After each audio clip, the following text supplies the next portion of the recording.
अस्सलाम वालेकुम व्यूअर्स, मैं हूं आमिर आफ्ताब और मेरे साथ है मोहम्मद फिरदौस। आज हम बात करेंगे कि बाबर आजम के रिलेटेड एक बहुत बड़ी खबर है जो कि लीक हुई है बाबर आजम की। उसके बारे में पूछते हैं फिरदौस भाई से कि क्या ये होना चाहिए था या नहीं होना चाहिए था, और क्या ये सच है या झूठ है। इसके बारे में पूछते हैं फिरदौस भाई से। जी फिरदौस भाई। बिस्मिल्लाहिर्रहमानिर्रहीम। तमाम व्यूअर्स को मेरी तरफ से अस्सलाम वालेकुम और उम्मीद करते हैं आप लोग खैरियत से होंगे। जी आमिर भाई, बात करते हैं कि एक सुबह से मैसेजेस चल रहे हैं कि बाबर आजम के जो पर्सनल मैसेज है जी वो लीक हो गया। आमिर भाई, आपको थोड़ा सा व्यूअर्स को बताते चले बैकग्राउंड। जी जी आज से एक दिन कबल शुएब जट एक सहाफी हैं जो बिल्कुल बाबर आजम के एंटी हैं और वो चाहते हैं कि बाबर आजम को कप्तानी से हटाया जाए। जी जी और उन्होंने, मेरा तो ये ख्याल है आमिर भाई, किसी दोस्त के सामने या कहीं पर ऐसी कसम उठाई हुई है कि जब तक बाबर आजम को कप्तानी से नहीं हटाया जाएगा मैं चैन का सांस नहीं लूंगा। तो इन्होंने आमिर भाई एक मतलब एक जो प्रोग्राम चल रहा था उसमें इन्होंने ये कहा था कि राशिद लतीफ ने एक बात की है कि बाबर आजम की कॉल कर रहे हैं ज़का अशरफ को, वो कॉल नहीं अटेंड कर रहे। अच्छा। तो इन्होंने कहा था कि मैं सच लेकर आऊंगा सामने। जी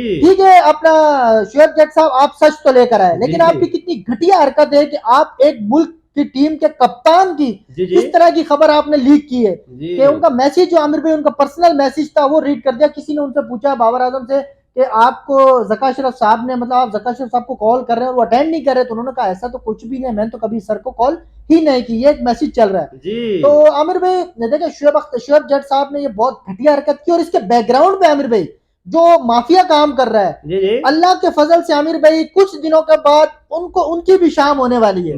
उनको इस चीज का पता नहीं है कि जो सुबह होती है उसकी शाम भी होनी होती है। जी। तो जो शुएब जट साहब है जिनके हाथों में आजकल वो खेल रहे कूद रहे हैं, जी जी उनका भी वक्त खत्म होने वाला है। जी फिरदौस तो भाई, वैसे आपकी बात कर रहा हूँ, आपने बहुत अच्छी बात की। जैसे कि हमने पिछली वीडियो में बताया था कि इस वीडियो में हम वो तमाम चीजें लेके आएंगे जिसकी वजह से ये बाबर आजम और इंजमाम उल हक वाला और चेयरमैन वाला ये मसला क्रिएट किया गया है, जिसमें ये सहाफी जो हैं, जो कि शुएब जट साहब हैं, ये इस लॉबी का बहुत मेन पार्ट है, जो इस लॉबी को लीड कर रहे हैं। पीछे इनके बहुत बड़े बड़े हाथ हैं जिनको ये सबको पता है आमिर भाई। सही बात है फिरदौस भाई, जिनको लेकर ये चल रहे हैं और जिस लॉबी के तहत ये काम कर रहे हैं। तो आपकी ये लॉबियां जो है ये यहीं पर रह जाएंगी। बाबर आजम के खिलाफ आप जितना भी लोगों को करें या उनके मैसेज लीक कर लें तो इस उनसे उनको कोई फर्क नहीं पड़ेगा, आपको फर्क पड़ेगा। अच्छा आमिर भाई, मेरा शुएब जट साहब से एक सवाल है। जी जी ठीक है, बाबर आजम कप्तानी से हट जाते हैं, जी। इंजमाम उल हक तो रिजाइन कर गए, कुछ सुकून मिला होगा आपको। हाँ। ठीक है, बाबर आजम भी कप्तानी से हट गए।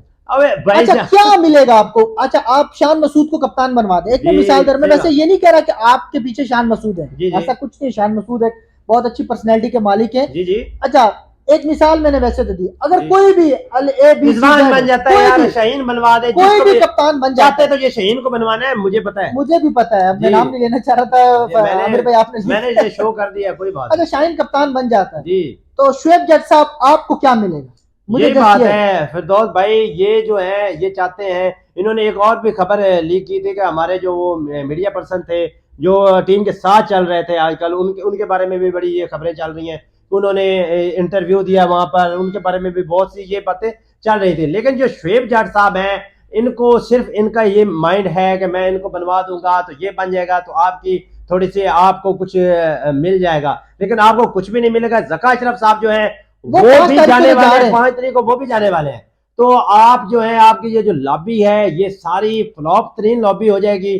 आप जिस लॉबी के तहत ये काम कर रहे हैं, बाबर आजम को इससे कोई फर्क नहीं पड़ेगा। बाबर आजम को फर्क सिर्फ यही पड़ा है कि उनकी जो वहां पर परफॉर्मेंस है, जो थोड़ी सी टेंशन में हो रहे हैं, क्योंकि टेंशन इसलिए है कि मुल्क हमारे में इस तरह की बातें चल रही हैं। हमारे पीसीबी के जो सिलेक्टर साहब थे उन्होंने रिजाइन कर दिया, ज़का अशरफ साहब ने मीटिंग कर ली, आपने इंटरव्यू कर लिया।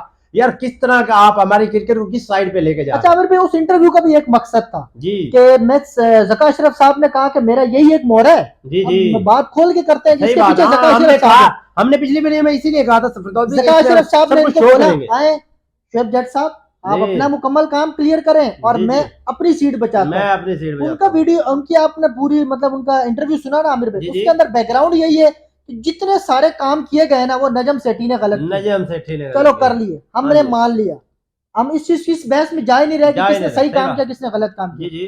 ज़का अशरफ साहब ने कहा कि उन्होंने, नजम सेठी ने ये टीम सिलेक्ट की थी, मिकी आतर को लाए, जो भी इंजमाम उल हक को या फला फला को। तो अगर आप इतने ही मुहिब्बे वतन थे तो आप 4 महीने रुक जाते। आप उनको कहते कि वर्ल्ड कप खत्म हो जाता है ना, उसके बाद चेयरमैन बन जाते, आप ये साइन करके जाए, ये हर चीज साइन करके जाए।